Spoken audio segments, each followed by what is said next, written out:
We start the noon today with a live look at Greeley right now. It's a great day to soak up some of that warm spring weather that we are having.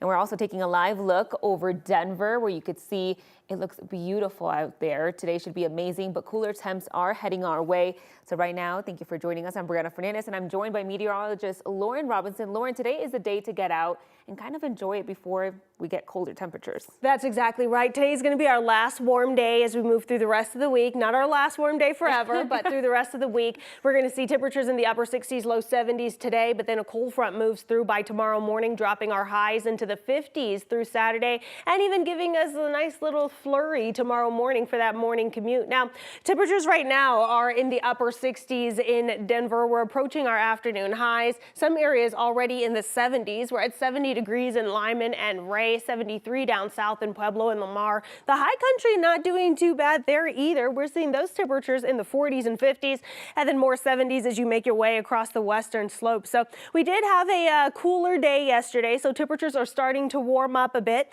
Most of the Front Range and Eastern Plains is around 5 to 10 degrees warmer than we were just this time yesterday, but you can see across the Eastern Plains a bigger warm up in the last 24 hours. Now, our HD Doppler radar is showing a system off to the north. That's going to be that cold front that's going to drop through by tomorrow morning. That's going to drop our temperatures and give us some early morning flurries, and then several chances for showers and storms through the week. Now, to the south will be a bit drier. We're going to continue to watch for gusty winds and dry air to the south, where we have red flag warnings in effect both today and tomorrow. So coming up in my full 7-day forecast, we're going to talk about our warm and breezy day today. Those scattered showers that'll be to the north this afternoon, and then morning flurries tomorrow. All of those details for you just ahead. Lauren, thank you so much. New at noon, Alaska Airlines is back up after they asked the FAA to ground their flights nationwide. The company says that they had a problem during a system upgrade, and safety concerns led them to call for the ground stop. Now, the situation was resolved about an hour later, and the ground stop has been lifted. The airline is warning passengers to expect some flight delays throughout the rest of the day, and they apologize for the inconvenience. Today, the trial of a former Clear Creek deputy charged in the death of Christian Glass picks back up. Christian's mother just took the stands in the last 30 minutes. Yesterday, prosecutors finished their questioning of CBI agent Derek Graham. He is the lead investigator in the case. Prosecutors also called Dr. Meredith Frank to the stand. She's a contracted forensic pathologist who performed the autopsy on Glass. Her testimony included analyzing the autopsy result and her ruling that the manner of death was a homicide.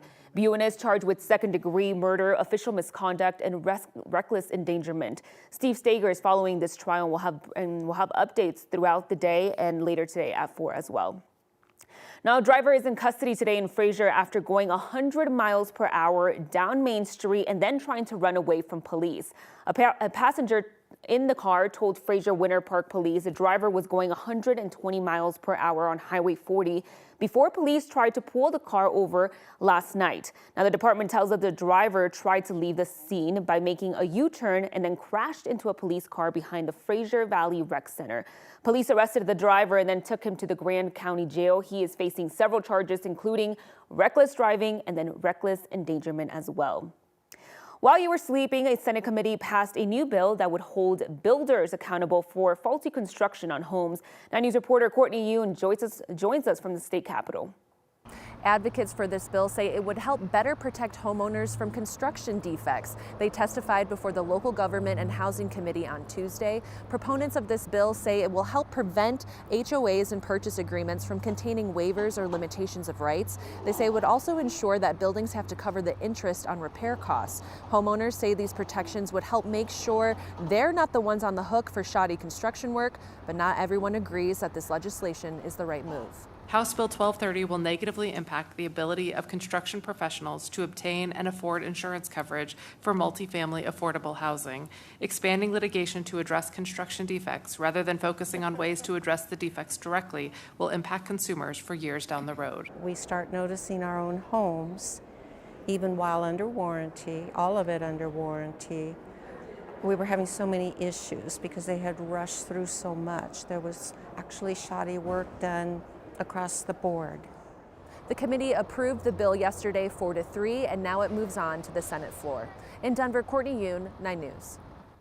Today, Xcel Energy will be in the hot seat. State regulators are gathering feedback from the public about Xcel's preemptive power shutoff that happened 11 days ago. Now, the state says 55,000 Xcel Energy customers had their power turned off during that wind storm earlier this month. The owner at Columbine Bar and Restaurant says he was without electricity for several days and missed out on business, losing at least $1,000 worth of food. He knows the shutoff was for safety reasons, but wishes Xcel's communication would have been better. More frustrating than anything.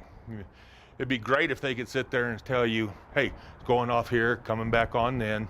But I understand that they can't always do that. They don't know what kind of damage they've got out there, what's got to get fixed, but they could relay it. This was the first time Xcel has issued outages ahead of the extreme weather instead of in response. Today, the state will hear from businesses owners like Ken and other people who have experienced those outages. That hearing is scheduled for 4 this afternoon.